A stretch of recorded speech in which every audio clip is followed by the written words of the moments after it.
everyone, welcome back and Happy New Year. We are starting off a brand new year, 2021, and I'm looking forward to what things may come, especially for book reading for this year. If this is your first time visiting, welcome. My name is Mary. I am a writer, a bookworm, and all-around crafty girl.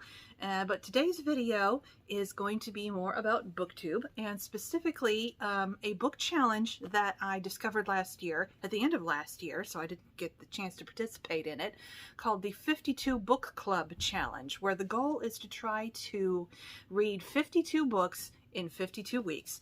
I know that sounds like a lot, but I don't know, as much as a voracious reader as I am, I think I might be able to get close. I mean, I ended 2020 by reading 42 books, and then, you know, that's only 10 away from the goal of 52 books, so I thought I would give it a try. I will also leave the link for the 52 Book Club Challenge website down below so that you guys can go check out the list and the prompts for yourself, because, you know, you just don't pick any random books. You're actually given a list of 52 prompts that you can try to find the books that fit into those categories. And now, this is your challenge and your rules, they say, so if you're not able to read 52 books in a year, you don't have to. I mean, you can even try to find books that fit into multiple categories at once, which some of the books that I picked for, at least for the month of January, you know, one or two of them fit into multiple categories. But, you know, this just gives me the chance to expand my reading repertoire. Sorry, I'm getting distracted by my cats over here, who I may have to kick out in a minute. For January, I have 5 books chosen, and the first one I actually have on ebook from my local library, and I actually didn't know that it was a book first and not a movie, but the category that this fits into is a book published by Penguin, or Penguin Random House, or whatever they go by, and it's 12 Angry Men by Reginald Rose. And like I said, I didn't know that that one was a book first. I only knew about the movie with Henry Fonda. From what I have seen in the Libby app, it's going to be a really quick read. I think it said it was only 75 pages long. So, you know, I've got plenty of other books that I can fill in. Now, mind you, I do not have all 52 books picked out already. I definitely don't. I think I'm going to pick them as the year goes on. But that's at least the one that I'm going to start off with. The second book I picked is from the prompt featuring the legal profession, and the camera's backwards, so I will flash the cover up on the screen the right way. But it is The Fifth Witness by Michael Connelly. It says it's a Lincoln lawyer novel, and it sounds like a really interesting book. What's it got? Mickey Haller has fallen on tough times. Criminal defense in Los Angeles has virtually dried up, and he has had to expand his business into foreclosure defense. But just when Mickey thinks criminal court is in his rearview mirror, one of his new clients is accused of killing the banker she blames for trying to take away her home. For Mickey, it's back to what he does best. He puts his team into high gear to exonerate Lisa Trammell, despite what seems to be a mountain of evidence against her and his own suspicions that his client is guilty. His digging reveals that the murdered banker was involved in dirty dealings of his own. After 2 professional thugs put Mickey in the hospital, he knows he's on the right trail. Now, despite the growing danger, the lawyer is ready to mount the best defense of his career. So I'm looking forward to that. The next book I chose ended up being an audiobook. The prompt is a character with the same name as a male family member.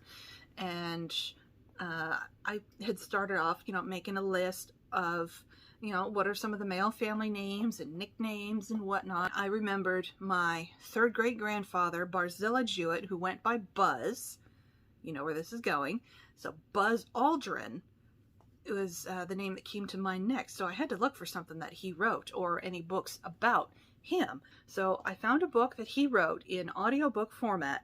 It's called Magnificent Desolation, and from what I'm understanding, it deals with kind of the aftermath of him being the second man on the moon, or maybe it was just the whole thing just around the second man on the moon and the life following.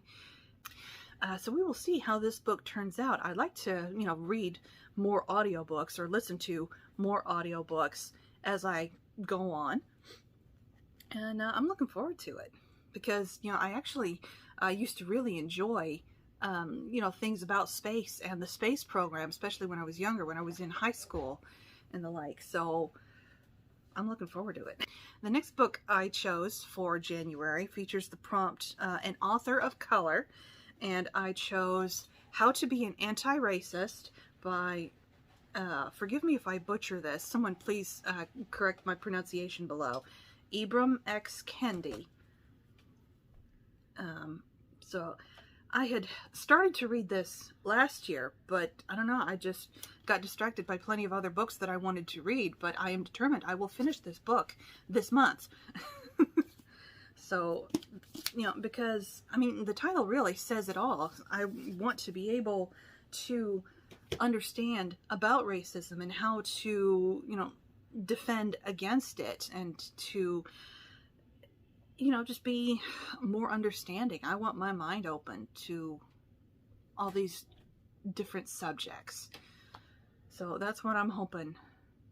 And, I have other books on my shelf by other authors of color. And that's going to be, I think, another one of my goals this year is to read more books by non-white authors. The next book I chose for January follows the prompt featuring the environment, and it's The Heirloom Garden by Viola Shipman. And let's see, what does it do? What's it say?